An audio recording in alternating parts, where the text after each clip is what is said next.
Hi there, Pastor Scott here, and welcome to this week's Sunday preview for October 18th. We're continuing this week with our three-part sermon series called Our Church's Why, in which we are reflecting on our church's new mission statement, which is to know God and experience a place of belonging centered on the teachings of Christ. Last week, we thought about what it means to know God, specifically through the act of prayer. And this week we're going to be looking at the second half of that mission statement and how an important quality of being a church is offering a place where people feel like they belong. And we're going to be connecting that part of the mission statement to two really fascinating scripture passages. One is from Ephesians 4, in which the Apostle Paul helps to explain to the church of Ephesus 2,000 years ago what is essential to do in order to be a faith community.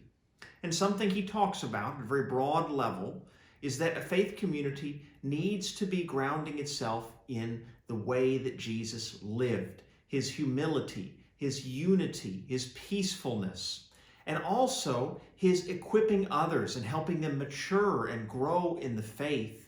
And through all of this, we find in this passage a theme of the importance of meeting others' needs, helping others as a critical part of being a community of faith.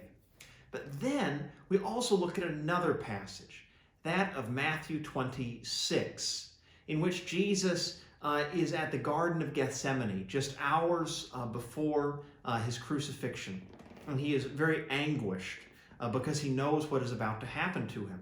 And in this passage, we see that Jesus asks for help from the other disciples, for them to sit and pray with him and stay awake while he prays before his hour of trial.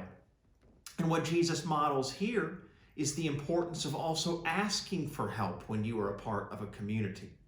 You see, there can be an imbalance, I think, in any community, not just the church, where people can feel more comfortable meeting needs than in articulating their own needs and being vulnerable.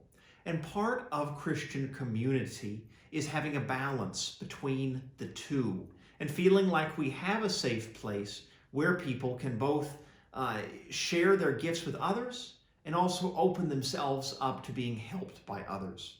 We'll be thinking about how this dynamic on both ways is critical to what it means to be a Christian community that is modeling itself after how Christ lived. Come on out, hear our life-giving message this week. God bless, and have a nice rest of your Friday.